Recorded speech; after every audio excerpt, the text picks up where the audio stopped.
Muy buenos días, hermanos en Cristo y María. Una mañana más aquí para compartir la palabra dulce de Dios.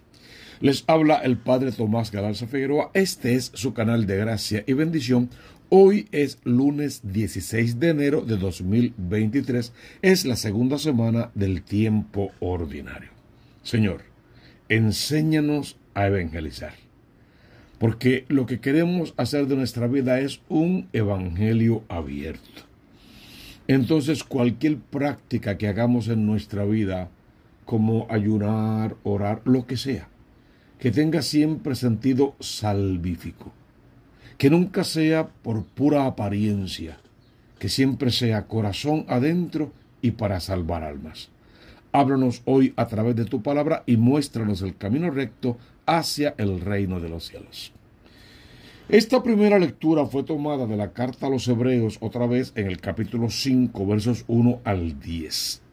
Un tema sacerdotal, presentando a Jesús como sumo y eterno sacerdote y haciendo las diferencias entre ese sumo y eterno sacerdote y cualquiera otro, los del Antiguo Testamento y los del presente. Todo sumo sacerdote escogido de entre los hombres está puesto para representar a los hombres en el culto a Dios, para ofrecer dones y sacrificios por los pecados. Esas dos son las grandes realidades. El sacerdote es elegido por Dios, él no se elige. Cristo también, elegido por su Padre para hacerse hombre y como hombre sumo y eterno sacerdote. Y luego para ofrecer sacrificios por los pecados. Él puede comprender a los ignorantes y extraviados porque también él está sujeto a la debilidad. Yo como sacerdote, desde mi humanidad caída, puedo comprender mejor la caída del otro y con él presentar misericordia, porque yo necesito misericordia por mis pecados delante de Dios. Es la idea de esa frase. Cuanto más cualquiera de los sacerdotes del Antiguo Testamento que tenían esa misión particular, y cualquier sacerdote, no importa cuál sea el momento de la historia, son elegidos por Dios y pagan sacrificio. Ahora bien, a causa de ello, tienen que ofrecer sacrificios por sus pecados, como también por los pecados del pueblo. Ahí está la diferencia. Los sacerdotes ofrecemos sacrificios por nuestros pecados y por los pecados del pueblo santo de Dios. Cristo ofrece sacrificios solo por el pueblo, porque el pecado no tiene. Él es igual a nosotros en todo, menos en el pecado. Por lo tanto, este sumo y eterno sacerdote a la vez es Emanuel, es el Dios con nosotros, es el Redentor y el Salvador, es el del Calvario, el de la cruz a cuestas, el que muere en la cruz, el que conoce el seno de la tierra por 3 días, pero resucita al tercer día, sube a los cielos y sentado a la derecha de su Padre está para la eternidad. A causa de ella tiene que haber sacrificios por sus propios pecados como por los pecados del pueblo. Nadie puede arrogarse este honor sino el que es llamado por Dios, como en el caso de Aarón, este gran sacerdote del Antiguo Testamento que pactó primero que nadie su sacerdocio con Dios, tenía también esa misma misión. Tampoco Cristo se confiere a sí mismo la dignidad de sumo sacerdote, sino que la recibió de aquel que le dijo, y aquí están las frases más hermosas que el Padre Dios dice en referencia a Jesús en los Evangelios. Tú eres mi hijo, yo te he engendrado hoy. O como dice otro pasaje, tú eres sacerdote eterno para siempre, según el rito de Melquisedec. Cristo en los últimos días de su vida mortal, a gritos y con lágrimas, presentó oraciones y súplicas al que podía salvarlo de la muerte. Leemos esto, inmediatamente vamos al huerto de los olivos, vemos a Jesús sudando sangre, los capilares rotos, en una angustia total y absoluta, diciéndole al Padre, si es posible, aparta de mí este cáliz. Pero esa no es la oración real, esa es la introducción a la oración. Si es posible, aparta de mí este cáliz. La segunda parte es lo que condensa y le da sentido a esa oración. Pero que no sea lo que quiero yo, sino lo que quieres tú. Pero que sea según tu voluntad, según lo que tú mandas. Pero que tú prevalezcas como Dios entre nosotros. Es la idea de esa gran oración que hizo Jesús en el huerto y que este texto nos la recuerda definitivamente. Y aún siendo hijo, bueno, podemos decir ahí siendo Dios, porque este sumo y eterno sacerdote que es Jesús es hijo de Dios y Dios mismo. Y aún siendo hijo, aprendió sufriendo a obedecer. Se sometió incluso a la muerte y una muerte de cruz. Obedeció a su Padre Dios en todo y eso trajo consigo que pudiese ser presentado como el sumo y eterno sacerdote, el Cordero de Dios que quita el pecado del mundo, el Redentor y el Salvador, el que cumpliendo con la voluntad de Dios nos rescata de la muerte y del pecado. Y entonces por eso, por obedecer de esa manera, por cumplir en todo con la voluntad de Dios, fue constituido en autor de salvación eterna, proclamado por Dios sumo sacerdote según el rito de Melquisedec. Es un texto sacerdotal, el centro es la persona de Cristo, hace alusión a cualquier otro sacerdote, pero Cristo siempre como la cabeza dentro del sacerdocio, aquel que se ofrece a sí mismo como víctima propicia por la salvación de las almas. Va a responder el Salmo 109. Tú eres sacerdote eterno según el rito de Melquisedec.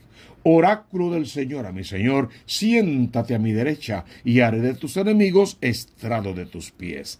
Desde Sión extenderá el Señor el poder de tu cetro. Somete en la batalla a tus enemigos. Eres príncipe desde el día de tu nacimiento, entre esplendores sagrados. Y yo mismo te engendré desde el seno antes de la aurora. El Señor lo ha jurado y no se arrepiente. Tú eres sacerdote eterno según el rito de Melquisedec. Tenemos como evangelio hoy todavía San Marcos en el capítulo 2, versos 18 al 22. Vamos a notar otra vez que vuelve a insistir en la enseñanza de Cristo, pero que todavía no nos dice exactamente cuál es esa enseñanza y aún prevalece el secreto mesiánico. En aquel tiempo, como los discípulos de Juan y los fariseos estaban ayunando, vinieron unos y le preguntaron a Jesús: los discípulos de Juan y los discípulos de los fariseos ayunan, ¿por qué los tuyos no?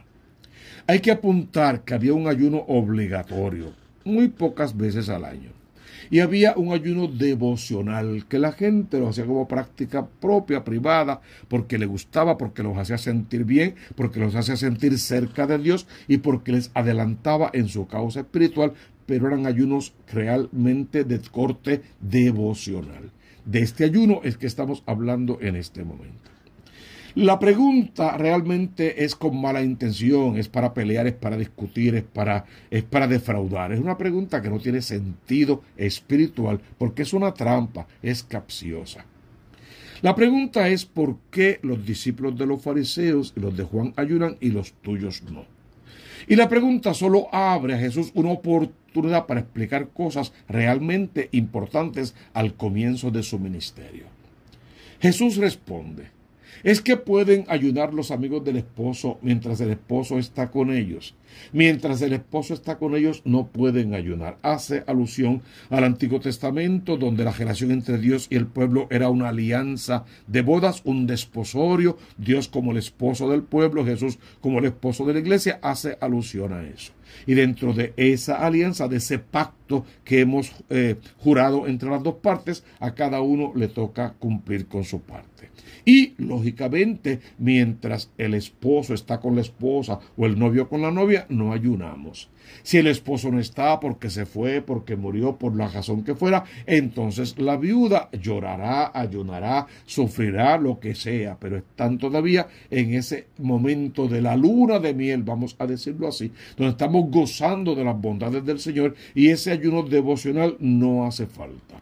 Cuando ayunamos por la ley, lo hacemos en el cumplimiento de esa ley para agradar a Dios y alcanzar los frutos de ese ayuno. Ahora bien, llegarán días en que les arrebatarán al esposo y entonces ayunarán en aquel día. Cuando el esposo no esté, dijimos ya, entonces ayudaremos, prepararemos nuestro corazón para la segunda venida, el encuentro definitivo con Dios y poder granjearnos el reino de los cielos.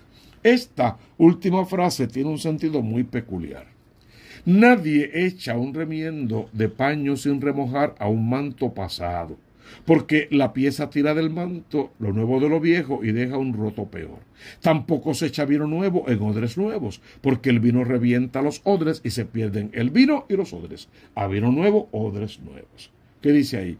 Basta de apariencia, de disimular, de aparentar. No tiene sentido. ¿Quieres ser un católico práctico? Vive como un católico práctico y ese debe vivir en santidad. ¿Quieres ser un hombre bueno? Pues entonces no aparentes en el templo que eres el mejor católico del mundo. Llega a tu casa para vivir como el mejor católico del mundo.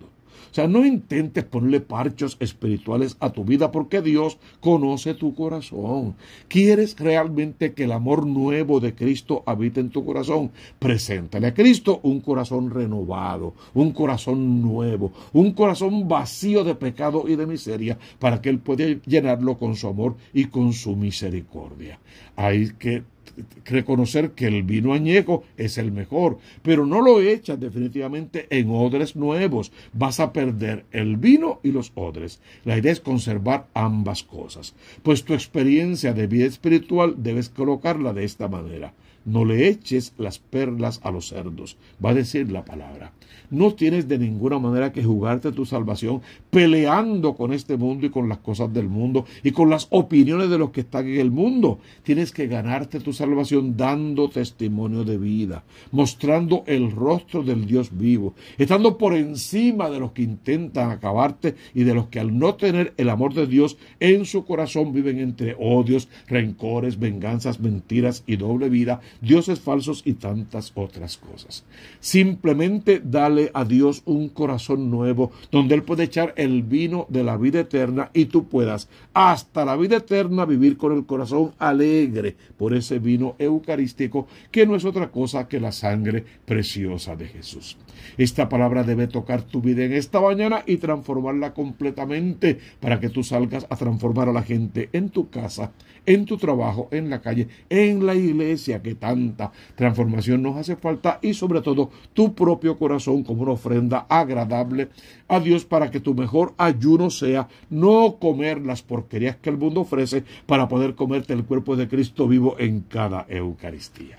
Porque tú conoces la consigna: busca primero el reino de Dios con su justicia y todo lo demás vendrá por añadidura. Suscríbete a este canal Tomás Galarza Figueroa y al canal de la Diócesis de Mayagüez. Tocas la campanita, le das like y lo colocas en todas tus redes sociales. Me dejas por favor tus comentarios, tus sugerencias y tus intenciones para la misa. ¿Por qué quieres que oremos en la misa de hoy? Déjalo ahí escrito, te prometo que lo llevaremos en una intención especial. También yo te dejo las lecturas y otra información muy importante en la descripción del video. Abre tu corazón al Redentor para que desde lo alto pueda recibir su bendición en el nombre del Padre y del Hijo y del Espíritu Santo. Amén, amén y amén.